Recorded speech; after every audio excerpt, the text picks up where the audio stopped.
Kota tanpa buku. Pernahkah kau ke toko buku, perpustakaan, atau taman bacaan? Tidakkah kau merasa istimewa ketika berada di dalamnya? Di sekelilingmu ada berbagai tokoh dari dunia nyata dan hayal, tempat yang pernah kau kunjungi dan yang belum. Informasi dan cerita dari masa lalu, masa kini, dan masa depan, semua berpadu, semua berada dalam genggamanmu. Saat berada di antara buku, tidakkah kau merasa menjadi raja dan ratu? Ruang dan waktu seolah menyatu tanpa batas. Kau bisa terbang melintasi sekat negara dan melewati berbagai zaman. Kau bisa menyelam ke dalam samudra, melayang di angkasa, bercanda dengan aneka satwa, dan berkelana di tengah padatnya kota juga di rimba raya. Kau tahu, buku adalah jendela dunia, kunci pengetahuan, dan pintu wawasan. Muhammad Hatta, sang proklamator, berkata, "Aku rela dipenjara asalkan bersama buku, karena dengan buku aku bebas." Melalui buku, manusia terbebas dari ketidaktahuan. Tempat-tempat yang dipenuhi buku adalah harapan berkembangnya pengetahuan dan wawasan. Apa jadinya jika kota tanpa buku? Pantaskah dia disebut kota?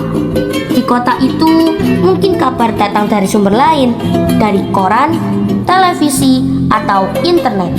Mungkin informasi dan cerita datang dari cerita nenek moyang, bagai dongeng-dongeng sebelum tidur. Irama warganya pun tiada beda. Bangun pagi, bertebaran di muka bumi untuk berbagai keperluan, untuk kembali pulang siang atau sore harinya. Setelah itu, mereka berangkat tidur dan memulai lagi hari berikutnya. Semua serupa. Di kota itu, mungkin ada bangunan bernama perpustakaan. Di dalamnya, buku-buku berderet dalam rak yang tak terjamah.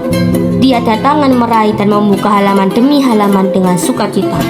Mungkin juga ada tumpukan buku di sudut-sudut sekolah yang sepi dan berdebu, jarang dikunjungi, jarang dibaca.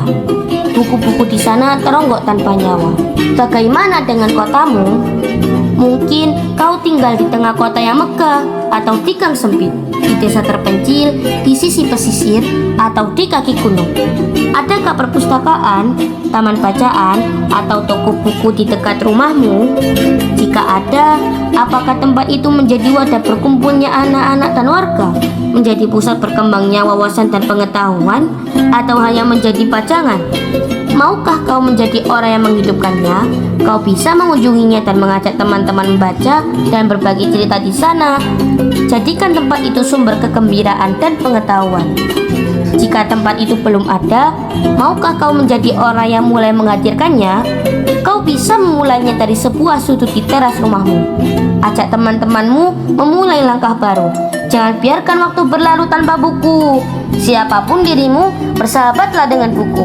Dia akan menjadi teman setiamu sepanjang waktu.